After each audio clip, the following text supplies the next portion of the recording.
আসসালামু আলাইকুম ওয়া রাহমাতুল্লাহি ওয়া বারাকাতুহু। বিসমিল্লাহ, আলহামদুলিল্লাহ, ওয়াসসালাতু ওয়াসসালামু আলা রাসূলিল্লাহ ওয়া আলা আলিহি ওয়া সাহবিহি আজমাইন, আম্মা বাদ। আজকে একটি হাদিস সম্পর্কে আলোচনা করব। হাদিসটি রয়েছে সহিহ মুসলিম, হাদিস নাম্বার ৬০৭৪, হাদিস একাডেমি কর্তৃক প্রকাশিত হাদিস নাম্বার। রাসূল সাল্লাল্লাহু আলাইহি ওয়াসাল্লাম একদিন জিজ্ঞেস করে, আজ তোমাদের মাঝে কে সিয়াম পালনকারী? আবু বকর রাদিয়াল্লাহু আনহু বললেন, আমি। রাসূল সাল্লাল্লাহু আলাইহি ওয়াসাল্লাম বললেন, আজ তোমাদের মাঝে কে একটা জানাজাকে অনুকরণ করেছো? আবু বকর রাদিয়াল্লাহু আনহু বললেন, আমি। রাসূল সাল্লাল্লাহু আলাইহি ওয়াসাল্লাম বললেন, আজ তোমাদের মাঝে কে একজন মিসকিনকে খাবার দিয়েছো? আবু বকর রাদিয়াল্লাহু আনহু বললেন, আমি। রাসূল সাল্লাল্লাহু আলাইহি ওয়াসাল্লাম বললেন, আজ তোমাদের মাঝে কে একজন অসুস্থ ব্যক্তিকে দেখতে গিয়েছো? আবু বকর রাদিয়াল্লাহু আনহু বললেন, আমি। তখন রাসূল সাল্লাল্লাহু আলাইহি ওয়াসাল্লাম বললেন, যে ব্যক্তির মাঝে কাজগুলো একত্রিত হবে সে জান্নাতে প্রবেশ করবে। সুবহানাল্লাহ।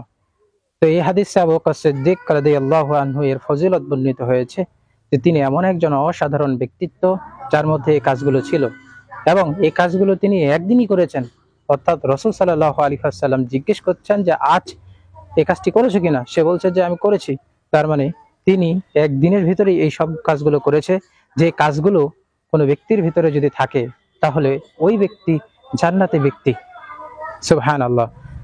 প্রথমত যে ইবাদতটি সেটি হলো সিয়াম পালন করা, দ্বিতীয়ত জানাজার সালাতে অংশগ্রহণ করা, তৃতীয়ত মিসকিনকে খাবার খাওয়ানো, চতুর্থত সেটা হলো অসুস্থ ব্যক্তিকে দেখতে যাওয়া। তো এক নম্বরে হচ্ছে সিয়াম পালন করা। সিয়াম হচ্ছে একটি গুরুত্বপূর্ণ ইবাদত। সহিহ বুখারী ৮ নম্বর হাদিস। রাসূল সাল্লাল্লাহু আলাইহি ওয়াসাল্লাম বলেন, বুনিয়াল ইসলামু আলা খামসিন, ইসলাম ৫টি স্তম্ভের উপরে প্রতিষ্ঠিত। তার মাঝে একটি গুরুত্বপূর্ণ স্তম্ভ হচ্ছে রমজান মাসে সিয়াম পালন করা। সূরা বাকারা ২ নম্বর সূরা ১৮৩ নম্বর আয়াত মহান আল্লাহ বলেন, ইয়া আইয়ুহাল্লাযীনা আমানু কুতিবা আলাইকুমুস সিয়ামু কামা কুতিবা আলাল্লাযীনা মিন ক্বাবলিকুম লাআল্লাকুম তাত্তাকুন। হে ইমানদারগণ, তোমাদের উপরে সিয়াম ফরজ করা হয়েছে যেরূপ ফরজ করা হয়েছিল তোমাদের পূর্ববর্তীগণের উপরে, যাতে করে তোমরা মুত্তাকি হতে পারো। এছাড়াও এই সিয়াম পালনের অনেক ফজিলত রয়েছে। যেমন একটি ফজিলত হচ্ছে এই সিয়াম পালনকারীগণ জান্নাতে এমন একটি দরজা দিয়ে প্রবেশ করতে পারবে, সেই দরজা দিয়ে যারা সিয়াম পালন করে না তারা প্রবেশ করতে পারবে না। সহিহ বুখারী ৩২৫৭ নম্বর হাদিস। আল্লাহ রাসূল সাল্লাল্লাহু আলাইহি ওয়াসাল্লাম বলেন, ক্বালা ফিল জান্নাতি সামানিয়াতু আবওয়াবিন ফিহা বাবুন ইউসাম্মা রায়্যানা লা ইয়াদখুলুহু ইল্লা সাইমুন। জান্নাতের ৮টি দরজা, তার মধ্যে একটি দরজার নাম রায়্যান। সিয়াম পালনকারীগণ ব্যতীত অন্য কেউ এই দরজা দিয়ে প্রবেশ করতে পারবে না। মুসনাদ আহমদ হাদিস নম্বর ৬৬২৬।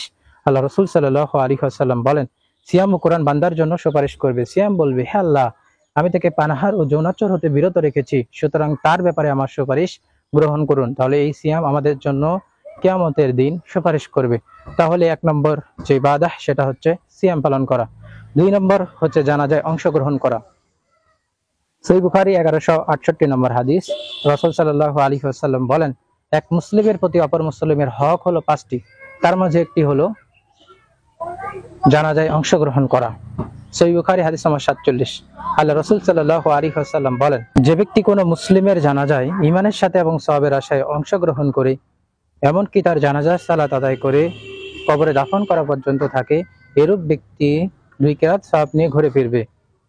প্রতিটি কিরাত হলো উহুদ পাহাড়ের সমান। সুবহানাল্লাহ। তাহলে জানাজার সালাতে অংশগ্রহণ করা একটি গুরুত্বপূর্ণ ইবাদত। ৩ নম্বর যে আমল সেটা হলো মিসকিনকে খাবার খাওয়ানো। সহিহ বুখারী হাদিস নাম্বার ১২। একজন সাহাবী আল্লাহ রাসূল সাল্লাল্লাহু আলাইহি ওয়াসাল্লামকে জিজ্ঞেস করলো যে ইসলামে কোন কাজটি উত্তম? হে আল্লাহর রাসূল, তিনি বললেন, তুমি খাদ্য খাওয়াবে। ৪ নম্বর যে বিষয় সেটা হলো যে অসুস্থ ব্যক্তিকে দেখতে যাওয়া। অসুস্থ ব্যক্তিকে দেখতে যাওয়া একটি মানবিক গুণ এবং একটি গুরুত্বপূর্ণ ইবাদত। সুনানে তিরমিজি হাদিস নাম্বার ৯৬৯। রাসূল সাল্লাল্লাহু আলাইহি ওয়াসাল্লাম বলেন, যে মুসলিম সকাল বেলায় কোনো অসুস্থ মুসলিমকে দেখতে যায় তার জন্য সন্ধ্যা পর্যন্ত ৭০,০০০ ফেরেশতা দোয়া করতে থাকে।